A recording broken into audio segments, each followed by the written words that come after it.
Radio Kantipur, radio राष्ट्रको। संवैधानिक निकायका पदाधिकारी र राजदूतमा गत वैशाख अन्तिम साता सिफारिस गरिएका 32 जनाले संसदीय सुनवाई बिनै नियुक्ति पाउँदै संवैधानिक प्रावधान छल्ने र स्वेच्छाचारी नियुक्ति बढ्ने स्थिति बन्दै गएको विज्ञको चिन्ता। केही खुकुलो पार्दै काठमाडौँ उपत्यकामा निषेधाज्ञाको समयावधि 1 सातालाई थप मंगलबारबाट निजी सवारी साधन जोरबिजोरका आधारमा सञ्चालन हुने। कोभिड-19 प्रभावका कारण विदेशी लगानी घटे पार्टी प्यालेस व्यवसायी पलायन हुँदै। फ्रान्समा सम्पन्न क्षेत्रीय चुनावमा अपेक्षित नतिजा नआएपछि राष्ट्रपति म्याक्रोलाई चुनौती र शीर्षमा रहँदै इटली नकआउट चरणमा हारका बावजुद वेल्स पनि अन्तिम 16मा स्विजरल्यान्डको पहिलो जित। नमस्कार, कान्तिपुर डायरीका साथमा बासु र इन्द्रलक्ष्मी। समाचार अब विस्तारमा। संवैधानिक निकायका पदाधिकारी र राजदूतमा गत वैशाख अन्तिम साता सिफारिस गरिएका 32 जनाले संसदीय सुनवाई बिनै नियुक्ति पाउने सम्भावना बढेको छ। प्रतिनिधि सभा विघटन भएको र सर्वोच्च अदालतमा दायर रिटमा सुनवाई नभइसकेकाले उनीहरूले स्वत नियुक्ति पाउने परिस्थिति बनेको हो। विज्ञहरूले भने यसलाई संवैधानिक प्रावधान छल्ने र स्वेच्छाचारी नियुक्ति बढ्ने स्थिति बन्दै गएको भन्दै चिन्ता व्यक्त गरेका छन्। संवैधानिक परिषदले संवैधानिक निकायका पदाधिकारी र मन्त्री परिषदले राजदूतमा सिफारिस गरेका नाम सुनवाईका लागि संसद सचिवालयलाई जानकारी गराएको हिजो 42 दिन भइसकेको छ।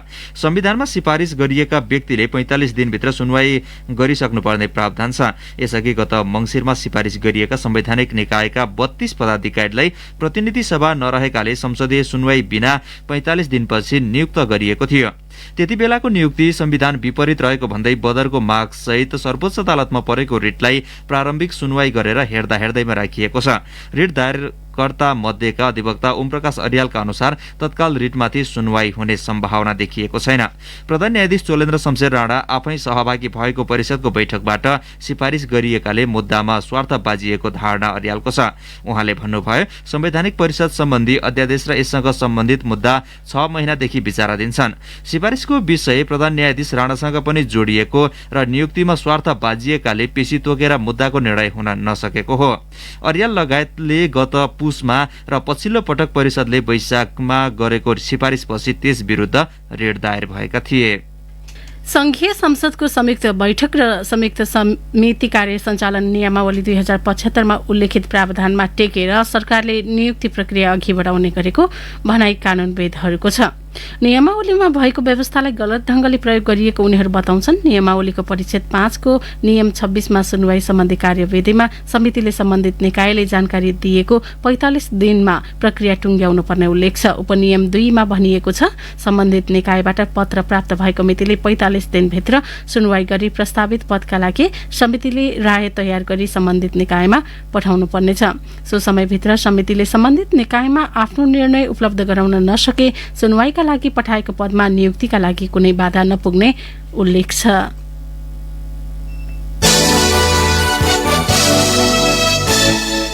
सर्वोच्च अदालतले राष्ट्रिय निकुञ्ज र आरक्षभित्र 250 मेगावाटसम्म जलविद्युत उत्पादन गर्न दिने मन्त्री परिषदको निर्णय कार्यान्वयन नगर्न सरकारका नाममा अन्तरिम आदेश दिएको छ। न्यायाधीश प्रकाश मानसिंह राउतको एकल इजलासले हिजो संरक्षित क्षेत्रभित्र भौतिक पूर्वाधारहरू निर्माण एवं कार्यसञ्चालन सम्बन्धी कार्यनीति 2065 को दफा 5 संशोधन गर्ने र दफा 15 थप गर्ने मन्त्री परिषदको जेठ 13 को निर्णय कार्यान्वयन नगराउन मन्त्री परिषद तथा प्रधानमन्त्रीको कार्यालयका नाममा अन्तरिम आदेश जारी गरेको हो।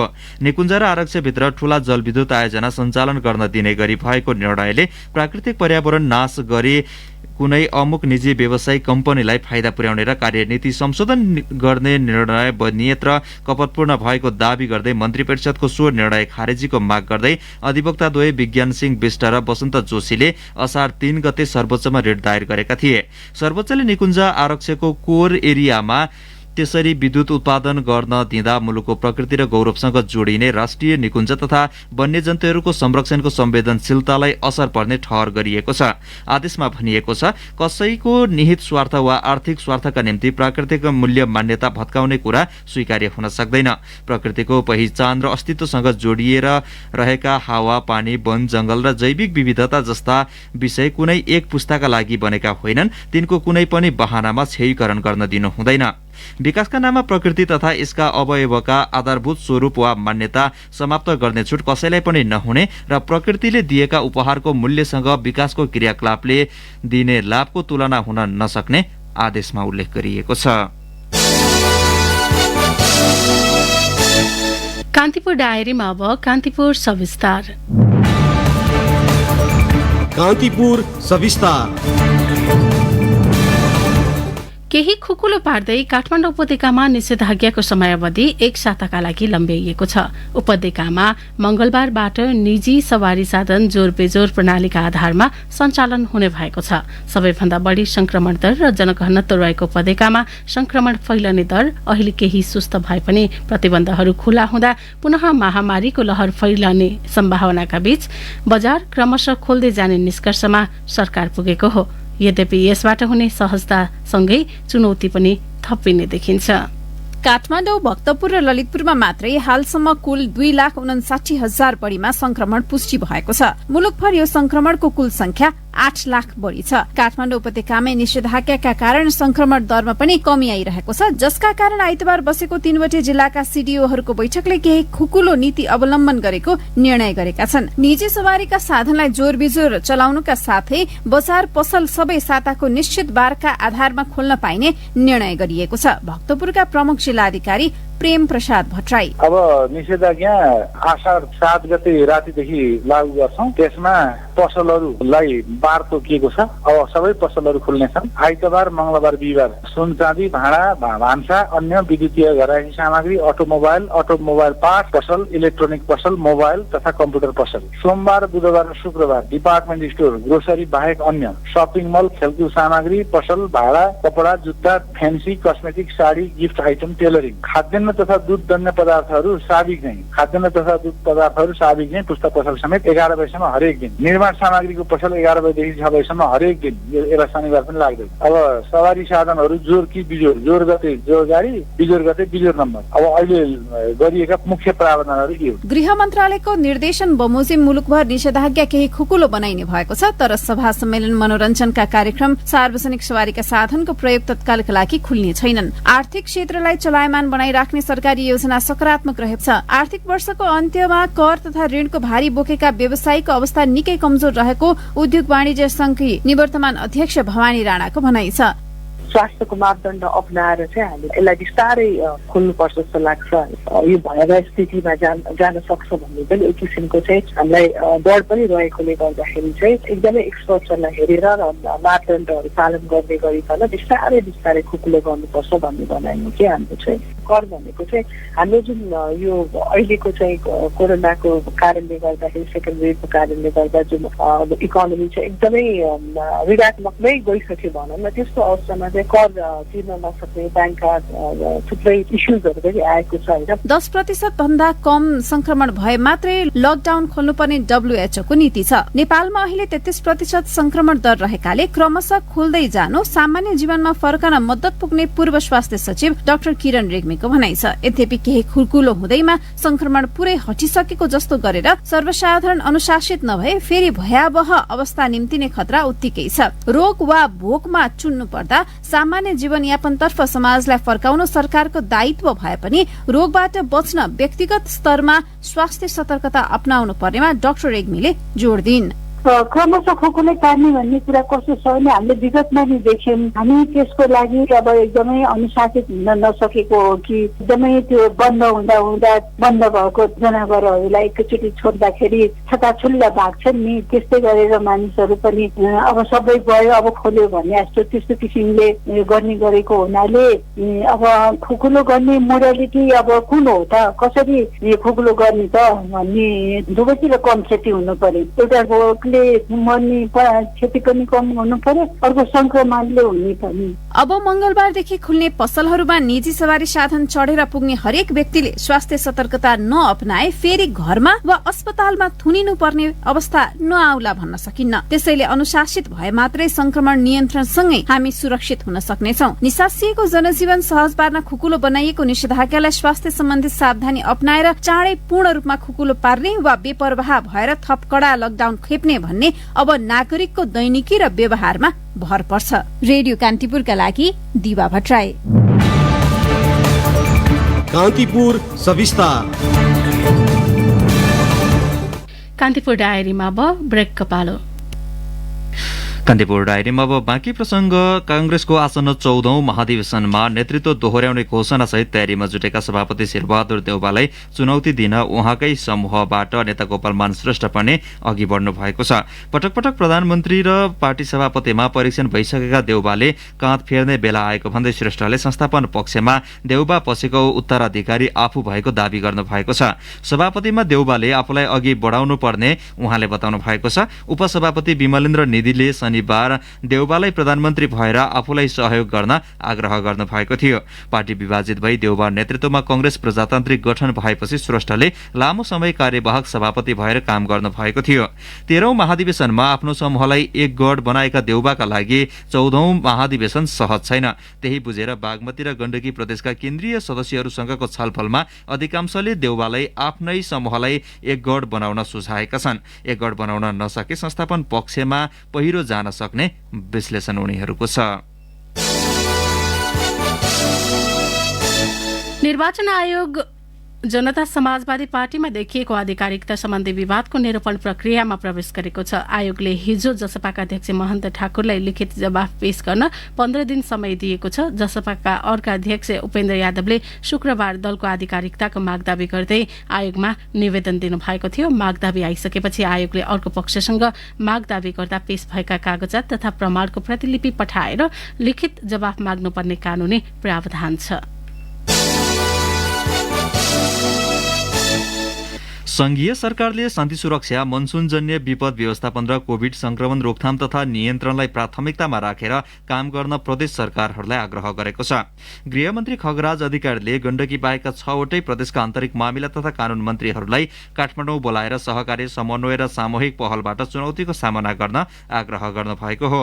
प्रदेश सरकारहरूलाई सबै किसिमको सहयोग रहने आश्वासन पनि उहाँले दिनुभएको छ। गृह मन्त्रालयका प्रवक्ता जनकराज दाहालका अनुसार प्रदेशका आन्तरिक मामिला तथा कानून मन्त्रीहरू छलफलमा सहभागी भएका थिए। उहाँले भन्नुभयो, प्रदेशका मन्त्रीहरूलाई केन्द्रले गर्ने सहयोग सम्बन्धी सुझाव आएका छन्।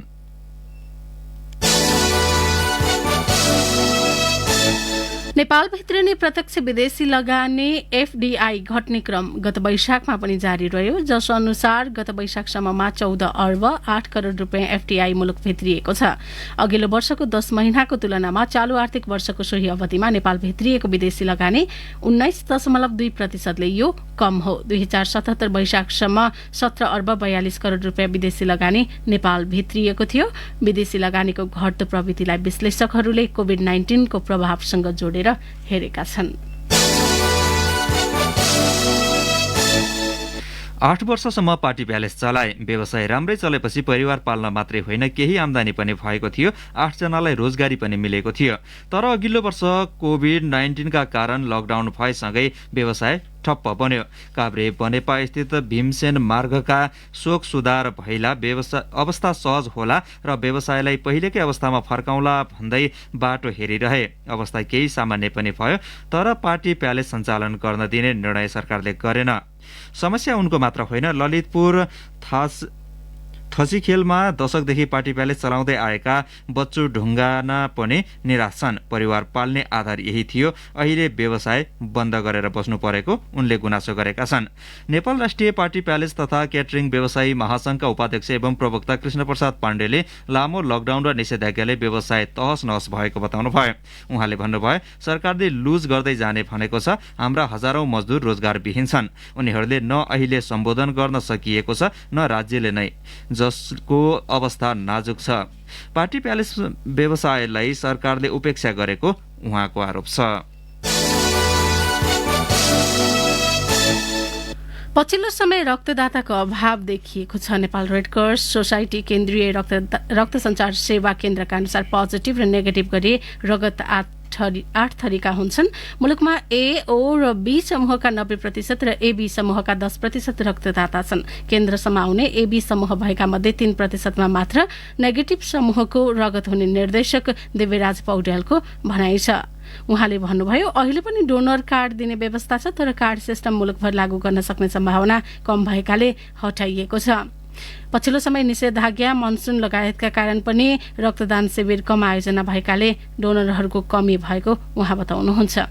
त्यसो त संकलन भइरहेको रगत पनि उचित भण्डारणको अभाव र रक्तदान प्रक्रियामै सावधानी नअपनाउँदा नालीमा फाल्नुपर्ने अवस्था छ। यसबारेमा सम्बन्धित निकाय जानकार भए पनि व्यवस्थापनमा खासै चासो देखाएको पाइँदैन।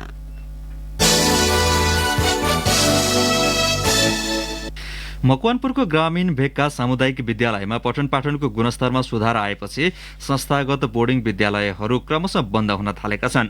केही सञ्चालकहरूले आफै बोर्डिङ स्कुल बन्द गरेर सामुदायिक विद्यालयमा विद्यार्थी हस्तान्तरण समेत गरेका छन्। यसै मध्येको एक हो बकैया गाउँपालिका 3 हात्तीसुँडे स्थित child learning English boarding school. गत जेठ 31मा बोर्डिङमा अध्ययनरत नर्सरीदेखि कक्षा 4 सम्मका 101 विद्यार्थी स्थानीय बुद्ध माविलाई हस्तान्तरण गरेको सञ्चालक सुरेश लामाले जानकारी दिनुभयो। कान्तिपुर डायरीमा पुनः ब्रेकको पालो। ब्रेकपछि अब आर्थिक प्रसंग। वाणिज्य आपूर्ति तथा उपभोक्ता संरक्षण विभागले बजारमा मूल्य वृद्धि हुनुको प्रमुख कारण बजार तह रहेको निष्कर्ष निकालेको छ। वस्तुको उत्पादन पश्चात नाफा बढाउन विभिन्न तह निर्माण गरिँदा बजार भाव उकालो लाग्ने गरेको विभागको दाबी छ। उत्पादकदेखि उपभोक्तासम्म आइपुग्दा बनेका तह र प्राकृतिक तथा मानवीय संकटमा ती निकायहरू सलबलाउँदा उपभोक्तालाई चर्को भार परिरहेको छ। वाणिज्य विभाग, गुणस्तर तथा नापतौल विभाग र नेपाल आयल निगमको उच्चस्तरीय संयुक्त अनुगमन टोलीले विभिन्न जिल्लामा गरेको अनुगमन र निरीक्षणमा पनि मूल्य वृद्धिको कारक बजार तह नै देखिएको वाणिज्य विभागका महानिर्देशक प्रकाश पौड्याल बताउनुहुन्छ। अब अन्तर्राष्ट्रिय प्रसंग। फ्रान्समा सम्पन्न पहिलो चरणको क्षेत्रीय निर्वाचनमा राष्ट्रपति इमानुएल मैक्रोको पार्टी ला Republic you in March LREM को लोकप्रियतामा कमी आएको देखिएको छ।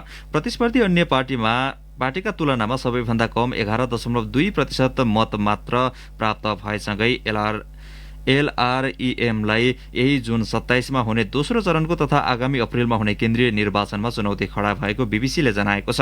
विपक्षी दल लेस रिपब्लिकनले 27.2%, नेशनल र्यालीले 19.3% मत प्राप्त गरेका छन्। क्षेत्रीय स्तरको दोस्रो चरणको निर्वाचनमा सहभागी हुन कम्तीमा 10% मत आवश्यक पर्नेमा राष्ट्रपति मर्केलको पार्टीले कम मत पाउनु आगामी दिनमा कठिन यात्रा भएको संज्ञा भएको बीबीसीले जनाएको छ। अब खेल प्रसंग। समूह ए को शीर्ष स्थानमा रहँदै इटली यूरोकप 2020 को अन्तिम 16मा पुग्न सफल भएको छ। रोम स्थित स्टाडियो ओलम्पिकमा भएको समूह ए को अन्तिम खेलमा 10 खेलाडीमा सीमित बनेको वेल्समाथि 1-0 गोल अन्तरको जित निकाल्दै इटली समूह विजेताको रूपमा नट आउट चरणमा प्रवेश गरेको हो। अर्कोतर्फ हारको बावजुद वेल्स समूह ए बाट गोल भिन्नताको आधारमा दोस्रोमा रहँदै राउन्ड अफ 16मा स्थान बनाउने मौका पाएको छ। इटलीलाई जित दिलाउन मार्टिनो पेस्ट्रिनाले गरेको एक गोल निर्णायक बन्यो। खेलको 39औं मिनेटमा मार्को भेराटीले प्रहार गरेको शानदार फ्री किकलाई पेस्ट्रिनाले गोलमा परिणत गर्दै इटालीलाई खेलमा सुरुवाती अग्रता दिलाएका थिए। खेलको 54औं मिनेटमा इटालीका फेडेरिको बर्नान्डेस्कीमाथि फाउल गरेकोमा वेल्सका इथान एम्पाडु रातो कार्डको शिकार बन्दै मैदानबाट बाहिरिएका थिए। जितसँगै शीर्षमा रहेको इटलीको 3 खेलमा 9 अङ्क भएको छ। अर्कोतर्फ हारको बावजुद दोस्रो स्थान हासिल गरेको वेल्सको 3 खेलमा 4 अङ्क रहेको छ। यसैबीच स्विजरल्याण्डले 16औं संस्करणको युरोकप फुटबलमा पहिलो जित निकालेको छ। गैराती भएको समूह चरणको अन्तिम खेलमा टर्कीलाई 3-1 गोलले पराजित गर्दै स्विजरल्याण्डले पहिलो जित निकालेको हो। अब युरोकप विशेष।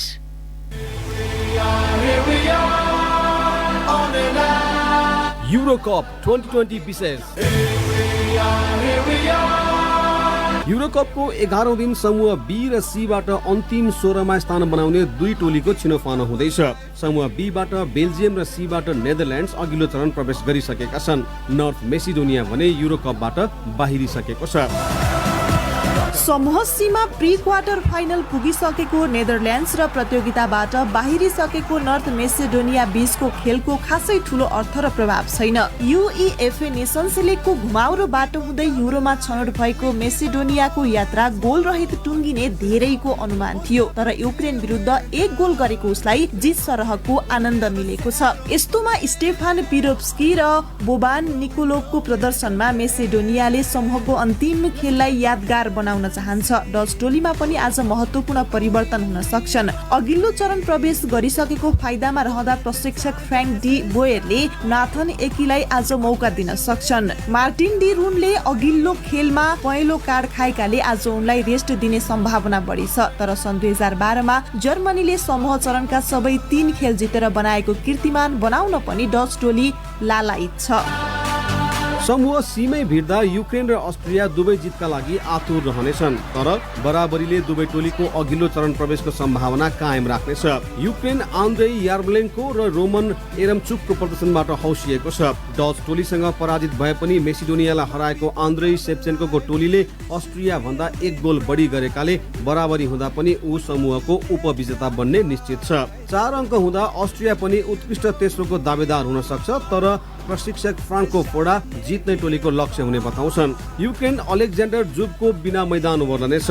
अस्ट्रिया मार्को अर्नाउटोभिचको पुनरागमनका कारण पुलकित छ। आज दुई बीच भेट हुँदा खेल आक्रमक नहुने अपेक्षा गर्न सकिन्छ। समूह सी का दुवै खेल राति 9:45 बजे हुनेछ। समूह बीमा बेल्जियमले फिनल्यान्डसँग स्पर्धा गर्दा उसको लक्ष्य लगातार तेस्रो जित दर्ता गर्नु हुनेछ। फिनल्यान्डलाई भने स्पष्ट जित वा बराबरी हुँदा अर्को खेलमा डेनमार्कले रुसलाई हराउन पर्नेछ। विश्व वरियताको शीर्ष स्थानमा रहेको Belgium Kevin De Bruyne, Romelu Lukaku, Eden Hazard लगायत खेलाडीको प्रेरणा र प्रशिक्षक रोबर्टो मार्टिनेजको आत्मविश्वासले बलियो टोली हो। अरू आँकडाले के भन्छ भने पछिल्ला 11 भेटमा बेल्जियम विरुद्ध फिनल्यान्डको नतिजा राम्रो छ। फिनल्यान्डले 4 खेलमा जित हात पार्दा बेल्जियमले मात्रै 3 खेल आफ्नो पक्षमा पारेको छ। सन् 1968 मा रेड डेभिल्ससँग 6-1 ले पराजित भए यता फिनल्यान्डले 7 खेलमा अपराजित नतिजा निकालेको छ। फिनिस प्रशिक्षक मार्को केनेर्भा इतिहास दोहोऱ्याउने मनस्थितिमा छन्। यस्तोमा टिमो पुक्की, ग्लेम कामारा, जुका राइताला र जोएल होजानपालोको प्रदर्शन महत्त्वपूर्ण हुनेछ। समूह बी मै रुस र डेनमार्क भेट्दा अङ्कविहीन डेनमार्कको पनि अघिल्लो चरण प्रवेशको सम्भावना कायमै छ। रुस 3 अङ्कमा दोस्रो स्थानमा रहे पनि डेनमार्कसँग भारी अन्तरमा पराजित भएर बेल्जियमले फिनल्यान्डलाई हराए ऊ समूहबाट बाहिरिन सक्छ। यो तथ्यबाट प्रशिक्षक स्टानिस्लाव चेर्चेसोभ भलिभाँति रहेकाले आज उनी कुनै गल्ती गर्ने पक्षमा छैनन्। 3 अङ्क भएकाले उत्कृष्ट तेस्रोको रूपमा पनि रुस अघि बढ्न सक्छ, तर ऊ कुनै रिस्क उठाउन चाहँदैन। सन् 2008 को युरोको सेमिफाइनल खेलेको रुस 2012 र 16 मा समूहगत चरण भन्दा माथि जान सकेन। त्यसैले पनि छवि सुधार्नका लागि रुस आज जितको खोजीमा हुनेछ। डेनमार्कका लागि प्रतियोगिता भुल्न लायक छ। क्रिस्टियन एरिक्सन मैदानमै अचेत भएर लड्न पुग्नु र फुटबलमै पुनरागमन हुने अवस्था निकै कम हुनु डेनमार्कका लागि दुःखद हो। यो दुःखलाई भुलाउन पनि ऊ अन्तिम 16 मा स्थान बनाउन चाहन्छ। प्रशिक्षक कास्पर हुलम्यान्ड पनि गोल नखाने र कम्तीमा 2 गोल अन्तरले रुसलाई हराउने रणनीतिमा छन्। समूह बी का खेलहरू राति 1:15 बजे हुनेछन्। युरोकप 2020 विशेष।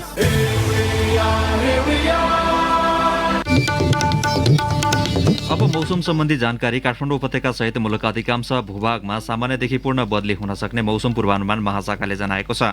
अधिकांश स्थानमा मध्यम वर्षाको सम्भावना रहे पनि प्रदेश 1, 2 र लुम्बिनी प्रदेशका केही स्थानमा मेघ गर्जन सहित भारी वर्षाको सम्भावना रहेको महाशाखाले उल्लेख गरेको छ। केही बेर अघि 20 डिग्री सेल्सियस मापन गरिएको काठमाडौँ उपत्यकाको अधिकतम तापक्रम आज 25 डिग्री सेल्सियससम्म पुग्नेछ। सूर्योदय बिहान 5:08 भयो भने सूर्यास्त भरे साँझ 7:02 हुनेछ। सँगै कान्तिपुर डायरीको यो बुलेटिन यही सकिन्छ। बासु र इन्द्रलक्ष्मी बिदा हुन्छौँ। नमस्कार।